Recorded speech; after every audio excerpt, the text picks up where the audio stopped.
अलवर में आज भाजपा सरकार में केंद्रीय मंत्री व अलवर के सांसद प्रत्याशी भूपेंद्र यादव ने अलवर के पार्टी कार्यालय में पूर्व सीएम अशोक गहलोत, सचिन पायलट व भंवर जितेंद्र सिंह सहित कांग्रेस के बड़े नेताओं की चुनाव नहीं लड़ने पर कहा कि इनको हार का डर है। कांग्रेस के राष्ट्रीय अध्यक्ष खड़गे की नहीं सुनी जा रही है, जो कह रहे हैं कि पार्टी के बड़े नेताओं को लोकसभा का चुनाव लड़ना चाहिए।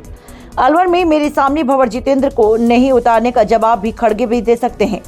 भूपेंद्र यादव ने मीडिया से बातचीत में यह भी कहा कि 5 साल तक कांग्रेस ने रुमाल झपट्टा वाली सरकार चलाई है। भूपेंद्र यादव ने खुद को बाहरी नहीं यही का बताया। मीडिया के बहुत से सवालों को खुलकर जवाब दिया। कांग्रेस के बड़े नेता चुनाव लड़ने से डर रहे हैं। अब बड़े नेताओं की लिस्ट देख लो कौन है। पार्टी अपने राष्ट्रीय अध्यक्ष के दर्द को नहीं समझ रही, देश की जनता के दर्द को क्या समझेंगे। इसलिए खड़गे का बयान दर्शाता है कि कांग्रेस हताश व निराश है। कांग्रेस के नेताओं को लगता है कि अब यह पार्टी चौखट पर जाकर सिमट न जाए, इसलिए स्वाभिमान के साथ कांग्रेस को छोड़ रहे हैं। हम उनका सम्मान कर रहे हैं। हम सबका विश्वास, सबका साथ लेकर चलते हैं। बदलते हुए देखा है और प्रधानमंत्री नरेंद्र मोदी जी की गारंटी के जो विकास के पैमाने, जो विकास के मायने हैं, जो 2047 के विकास का विजन है, उसको अलवर तक पहुंचाने के लिए मैं पूरी जी जान से एक ताकत लगा करके ये काम करूँ। कल मैंने खैरतल में भी कहा था कि जो खैरतल जिला है उसके भी विकास के लिए हम कार्य करेंगे। यहाँ पर मैं आपको ये भी कहना चाहता हूँ कि एक आज मैंने स्टेटमेंट सुना, खड़गे साहब कह रहे हैं कि कांग्रेस के बड़े नेता चुनाव लड़ने से डर रहे हैं। तो बड़े नेताओं की लिस्ट आप भी ढूंढो अलवर में। तो जो खड़गे साहब का दर्द है, तो जो पार्टी अपने राष्ट्रीय अध्यक्ष के दर्द को नहीं समझ रही, तो वो देश के दर्द को क्या समझेगी। और इसलिए खड़गे साहब का बयान ये दर्शाता है कि कांग्रेस निराश और हताश है। जो लोग इस बात को विश्वास रखते हैं कि पार्टियां कहीं चौखट पे जाकर के सिमट ना जाए, वो स्वाभिमान के साथ कांग्रेस को छोड़ रहे हैं। उन सभी लोगों का हम स्वागत करते हैं। हम मानते हैं कि लोकतंत्र की इस लड़ाई में 36 बिरादरियां साथ होनी चाहिए। सबका साथ, सबका विकास और सबका प्रयास का यही मायना है। और मैं चुनाव लड़ने को जब मैंने शुरू किया तो सबसे मैंने, क्योंकि अलवर संतों की धरती, अलवर तपस्वियों की धरती, राजा भर्तृ को भी यहीं अलवर में आकर के जीवन के सत्य को पाने का अवसर प्राप्त हुआ। तो मैं बाबा मोहन राम के दर्शन करने, बाबा भर्तृनाथ के, जगन्नाथ जी के, अलवर के सभी सिद्ध स्थानों के, और आज तो मेरे को जैन समाज के तीर्थंकर जी के जो 8वें तीर्थंकर थे उनके भी स्थान पर जाकर शीश नवाने का अवसर प्राप्त हुआ। रामगढ़ गया तो मैं गुरुद्वारे में भी गया। और इसके साथ ही साथ मैंने अब जो अपना कार्यक्रम शुरू किया है उसमें मेरे जो कार्यकर्ता हैं, बूथ के कार्यकर्ता हैं, जिनके साथ मुझे कंधे से कंधा मिला के लड़ना, क्योंकि मैं मूलतः पार्टी का कार्यकर्ता रहा हूं और 21 साल तक मैंने लगातार घूम के संगठन का काम पूरे देश में किया है। तो मेरे बूथ के कार्यकर्ताओं को मिलना मेरी प्राथमिकता है। और मैं एक दिन पूरा बैठकर राजगढ़ के सभी कार्यकर्ताओं के साथ मिला, और दूसरा मैंने रामगढ़ में बैठ करके सभी कार्यकर्ताओं के साथ मिला। आज मैं अलवर ग्रामीण के कार्यकर्ताओं के साथ मिलूंगा। कल मैं बहरोड में अपने सभी कार्यकर्ताओं के साथ मिलूंगा। अंतिम बात मैं ये कहना चाहूंगा कि मैं मेरा एक बहुत बड़ा राजनीति के साथ पैशन नौजवानों के संस्कार निर्माण का भी है। और मैंने एक अभूतपूर्व प्रयोग अपने पैतृक गांव में भी करा था, जिसमें मैंने पुस्तकालय ई लाइब्रेरी अपने गांव में बनाई थी और 3 गांव में उसको सफलतापूर्वक अपने खर्चे पे चलाया था। मैं जब पिछले वर्ष, जब ये चुनाव भी नहीं हुए थे, संजय जी एमएलए थे और मैं एमएलए थे, तो हमारा जो अलवर है इसको एक सौभाग्य है कि यहाँ पर स्वामी विवेकानंद के चरण पड़े। और जो स्वामी विवेकानंद की ऐसी पवित्र भूमि अलवर रही है जिनके चरण पड़े हैं, वो जो जगह थी वहां पर एक लाइब्रेरी बनाने की बात थी। मैंने उस समय अपने संसदीय कोष से पैसे दिए थे, संजय जी के साथ दिए थे, और अब वो भवन का निर्माण पूरा हो गया है और उसके फर्नीचर का काम शुरू होगा और एक अच्छी आदर्श लाइब्रेरी हम अलवर के नौजवानों के लिए कर रहे हैं। लेकिन केवल उतना नहीं किया, उसके बाद जब मेरे मन में प्रश्न विषय आया, मैं एक सूची भी आपको दूंगा। मैंने 57 गांव में, क्योंकि आजादी का जब अमृत उत्सव था तो ये था कि हम 75 गांव की कोई ऐसे 75 काम करें, तो मैंने कहा मैं 75 ई लाइब्रेरी बनाऊंगा। तो मैंने 57 गांव में ई लाइब्रेरी के भवन के लिए पैसे दिए। 20 स्कूलों में मैंने पैसे दिए कक्ष निर्माण के लिए, क्योंकि अगर सरकारी स्कूल में कक्ष निर्माण होगा तो लाइब्रेरी है। अब सौभाग्य से पार्टी ने मुझे अलवर से लोकसभा का सांसद ही बना दिया। तो ये जो मेरे 77 एमपी लैड में दिए हुए विषय हैं, मैं सोचता था कि भवन बना देना अच्छा होता है, लेकिन चलाएंगे कैसे? अब मुझे 5 साल का मौका मिलेगा। मैं उन बच्चों के लिए, गांव के बच्चों के लिए जो मेरे प्रोजेक्ट है, उसके लिए भी मैं काम करना चाहूंगा। ये मेरा एक ऐसा काम है जो मेरे दिल से जुड़ा हुआ काम है, और अलवर की आने वाली पीढ़ी भारत में गौरव के साथ एक विकसित भारत का भी नेतृत्व करे, ऐसी पीढ़ी के लिए। पार्टी के राष्ट्रीय अध्यक्ष जगत प्रकाश नड्डा जी का, हमारे गृह मंत्री माननीय अमित शाह जी का, राजस्थान के हमारे मुख्यमंत्री माननीय भजन लाल जी जोशी जी, और अलवर के सभी पार्टी कार्यकर्ताओं का, जिन्होंने मुझे यहाँ से, अलवर से लोकसभा चुनाव लड़ने का अवसर प्राप्त किया। और ये मेरे लिए इसलिए भी एक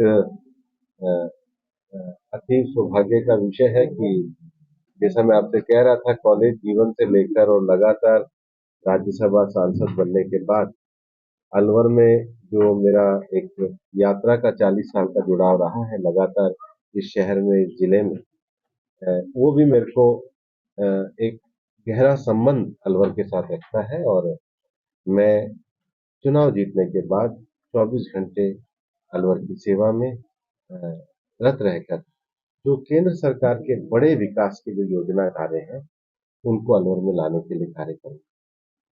राजस्थान में भुजनलाल जी की सरकार आने के बाद अगर देखा जाए तो राजस्थान की सबसे बड़ी आवश्यकता पानी की है, और पानी की आवश्यकता के लिए ईस्टर्न कैनाल का जो हमारे एरिया में पानी आना है, जो मध्य प्रदेश का और राजस्थान का जो समझौता हुआ है,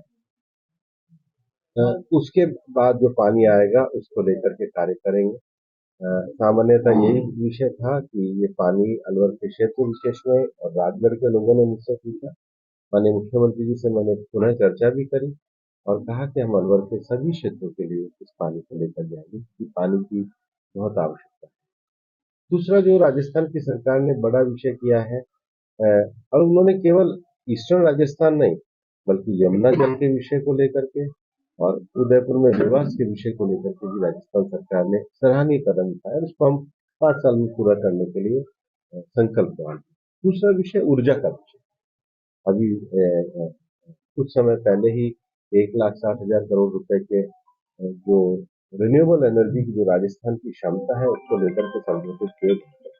और मैं तो मानता हूँ कि पर्यावरण मंत्री होने के नाते दुनिया की क्लाइमेट चेंज वार्ताओं में माननीय प्रधानमंत्री जी के निर्देशन में भारत का नेतृत्व 26 में मैं ग्लासगो में इसमें गया था, COP27 में मैं शर्म el शेख गया था, और अभी COP28 में मैं दुबई भी गया था। तो ये जो अंतर्राष्ट्रीय स्तर पर जब हम भारत का प्रतिनिधित्व करते हैं, तो दुनिया भर में जलवायु परिवर्तन के संकट के कारण जो विषय उठता है कि इसके कारण रिन्यूएबल के क्षेत्र में भारत कितना आगे बढ़ेगा, वो क्षमता माननीय भजनलाल जी ने राजस्थान के लिए बढ़ाने का काम किया है। और जो सबसे बड़ा विषय माननीय प्रधानमंत्री जी ने भी शुरू किया है, ये सूर्य योजना है, जिसमें हर घर के ऊपर एक सोलर रूफटॉप देकर के 300 यूनिट फ्री बिजली एक गरीब आदमी के जीवन में मतलब 3 और बिजली का उत्पादन भी, और बाद में ग्रिड में सरकार भी देगी। मैं कहता हूँ कि रिन्यूएबल क्षेत्र में, ऊर्जा के क्षेत्र में देश को बदलने का एक बहुत बड़ा कदम प्रधानमंत्री जी के द्वारा उठाया गया है। तीसरा विषय, राजस्थान में हम सब देखते थे कि 5 साल तक एक रुमाल झपट्टा सरकार चली थी। एक तरफ सचिन जी रहते थे, एक तरफ गहलोत साहब रहते थे, और इसी खींचातानी में सरकार में हमने देखा कि छात्रों के साथ, नौजवानों के साथ, युवाओं के साथ खिलवाड़ हुआ है। और नौजवानों के साथ जो खिलवाड़ हुआ, रोज राजस्थान में परीक्षा लीक के पर्चे होते थे। हमने आने के बाद अपने संकल्प पत्र में ये कहा कि हम इस पे कार्रवाई करेंगे। अब एसओजी की कार्रवाई हुई है, और एसओजी की कार्रवाई होने के बाद दोषी पकड़े जा रहे हैं। हमें ट्रांसपेरेंट बच्चों के लिए, युवाओं के लिए एक व्यवस्था मॉडल को खड़ा करेंगे, लेकिन दोषियों को हम सजा देने का काम करेंगे। भजनलाल जी की सरकार ने उस पर कदम उठाने का प्रयास किया। चौथा, जो भारतीय जनता पार्टी ने संकल्प पत्र किया, उसको पार्टी ने अपने राजस्थान सरकार का एक नीति दस्तावेज, पॉलिसी डॉक्यूमेंट के रूप में लागू किया, और चरणबद्ध तरीके से लागू कर रहे हैं। अभी 2 ही दिन पहले कैबिनेट ने राजस्थान में वैट को घटाने का काम किया। कितनी बार अशोक गहलोत जी से सरकार, केंद्र सरकार ने कहा था कि राजस्थान का पेट्रोल सबसे महंगा पेट्रोल, राजस्थान का डीजल सबसे महंगा डीजल। और हम तो ये जानते हैं कि जो बॉर्डर के पेट्रोल पंप को भी कितना नुकसान होता था। मैं राजस्थान के मुख्यमंत्री जी के जो ऐतिहासिक रूप से उन्होंने अभी कैबिनेट का फैसला किया, इसके लिए मैं भी उनको बधाई देता हूँ। तो सरकार बनने के जो 4 विषय हैं, पानी, बिजली, भ्रष्टाचार पे कार्रवाई और संकल्प पत्र को नीतिगत दस्तावेज के रूप में करना, उस पे कार्रवाई करने की बात अच्छे तरीके से हो रही है। कि एक बाहरी वर्सेस स्थानीय का लड़ाई है। मैंने अपना सारा विषय आपके सामने रखा। वो बाहरी मान रहे हैं मोदी आप। गारंटी पे बात की, आपकी खुद की कितनी 5 गारंटी यहाँ की जनता के लिए, क्या आपके विजन में जो है कि लोगों को ये कह सकते हैं कि मैं ये रहूंगा यहाँ लोगों के बीच मैंने रहूंगा, पानी- ये मैंने- 5 काम ऐसे कौन से जिनको आप प्राथमिकता पे रखेंगे? मैंने पानी के बारे में आपको कहा, मैंने ऊर्जा के बारे में आपको कहा, मैंने लाइब्रेरी के बारे में आपको कहा, मैं जो सरकार के नए विकसित भारत के जो नए उद्योग है उनको अलवर में लाने के लिए काम करूंगा और अलवर की पूरी निष्ठा के साथ। सर आपने प्रदेश पानी आने में समय लगेगा, इतने पानी की किल्लत क्या बरकरार रहेगी या कोई वैकल्पिक व्यवस्था की जाएगी? वैकल्पिक व्यवस्था जो भी होगी हम सबसे मिलकर। पर विपक्ष ये कहता है कि सांसद कोष के पैसे तो हर कोई दे सकता है, लेकिन अलवर के लिए कोई एक बड़ी योजना आपके प्रयास से आई, ऐसा कोई प्रयास आपने नहीं किया। उन्होंने तो ईएसआईसी का अस्पताल नहीं किया, हम ईएसआईसी का अस्पताल लेकर के आए। उनके समय में एलिवेटेड रोड पूरा नहीं हुआ, हमने एलिवेटेड रोड को करा। उनके समय में कभी एक्सप्रेस हाईवे नहीं बना, खुद आप अलवर के विधायकों से पूछो कि उसके मोड़ को बनाने का काम हमने किया। ESIC मेडिकल और कॉलेज, उसके बाद नीमराणा में अभी जो नया अस्पताल की जो स्वीकृति हुई है, बैरोड में जो स्वीकृति हुई है, डिस्पेंसरी जो हुई है, वो सारे विषय किए गए। सर आपने प्रदेश में विकास की बात करी, तो अलवर में वो क्या समस्या है जिनका निराकरण आप जरूरी समझते हैं? मैं अभी पानी, बिजली, सफाई, अलवर शहर के जो विषय हैं, मैं उन सबका संज्ञान ले रहा हूँ। मैं लोगों के बीच में जा रहा हूँ, आशीर्वाद ले रहा हूँ। और मैं तो ये मानता हूँ कि मीडिया के जो मेरे अलवर के मित्र हैं, उनके साथ भी बैठकर एक ब्रेन स्टॉर्मिंग सेशन करके विजन आपका भी मैं लेकर आपने स्वामी विवेकानंद की मैं अलवर में रहूंगा, कहाँ मिलेगी जनता आपको? जो अलवर में मेरा निवास होगा, और मैं तो जनता के चरणों में ही रहूंगा।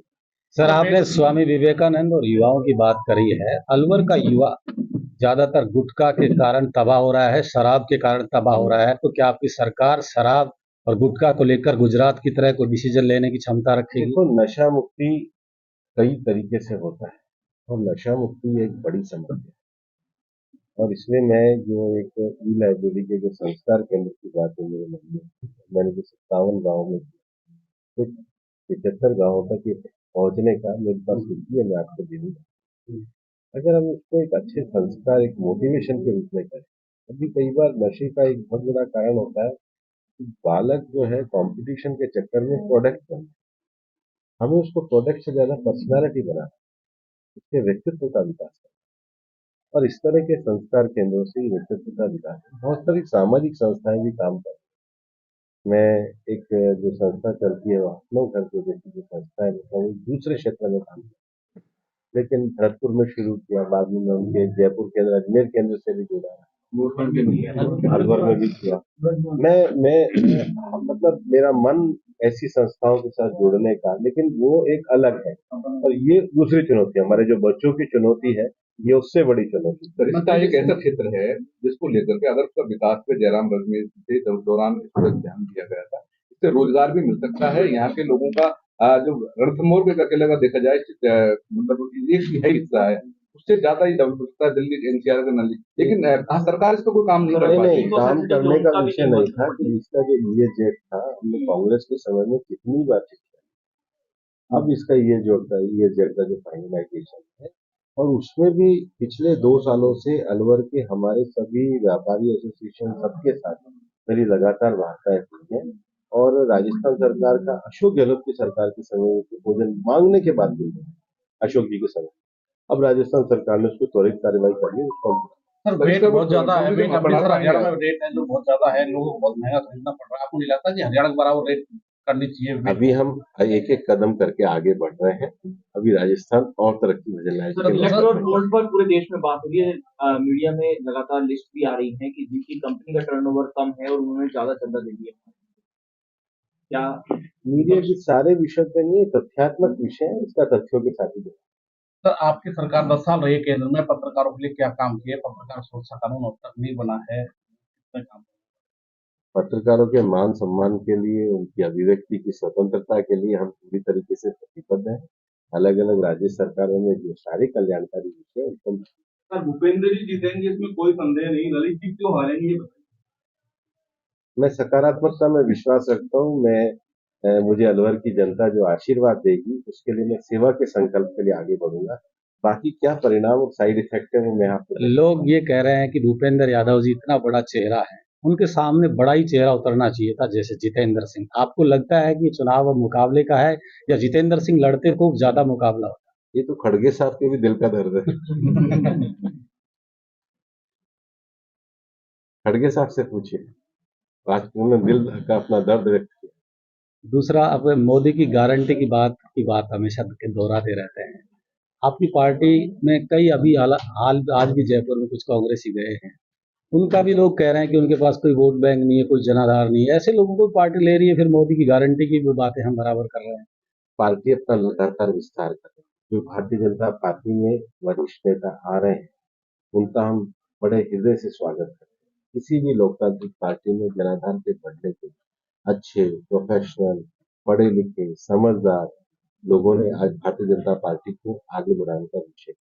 लोकतंत्र में ज्यादा से ज्यादा लोग पार्टी के अंदर आए, ये हर पार्टी का विषय। आज मोदी की गारंटी ही है कि सब लोग भाजपा में। ये सर जो लोग ज्वाइन कर रहे हैं आज जयपुर में हो रहा है, कौन कौन लोग हैं और क्या उन्होंने खुद ने अप्रोच किया था या आपकी तरफ से उनसे कहते हैं? बहुत अच्छी संख्या में आ रहे हैं। मुझे लगता है कांग्रेस अलवर में बचेगी ही नहीं, और मैं सबका स्वागत करता हूँ, हृदय से स्वागत करता हूँ, और ज्वाइनिंग के बाद नाम से भी स्वागत करूंगा। बहुत बहुत ही प्रतिष्ठित लोग अलवर में पार्टी में। कांग्रेस कह रही है, जानना हो जाए दरवाजे खुले। यही तो दिक्कत है, कांग्रेस के आने के दरवाजे बंद है, इसीलिए तो लोग चौखट के अंदर नहीं घुस पाते। आपकी पार्टी के कार्यालय के उद्घाटन के दिन कांग्रेस के दरवाजे अगर आम आदमी के लिए खुले होते तो सब चले जाते। इसलिए कांग्रेस, इसलिए हम जनता के लिए, हम जनता को स्वीकार, हम जनता को। जो लोग आ रहे हैं कांग्रेस से दुखी होके बीजेपी में आ रहे हैं, बीजेपी एक्सेप्ट कर रही है उनको। मोदी जी की गारंटी पे विश्वास करके विकसित भारत के लिए लोग भारतीय जनता अब करण सिंह जी आ रहे हैं, ये कोई विकसित गारंटी पे विश्वास सर जिस तरह से भाजपा सभी विपक्षी दलों के जो कार्यकर्ता आ रहे हैं उनको शामिल कर रही है अपने परिवार में, परिवार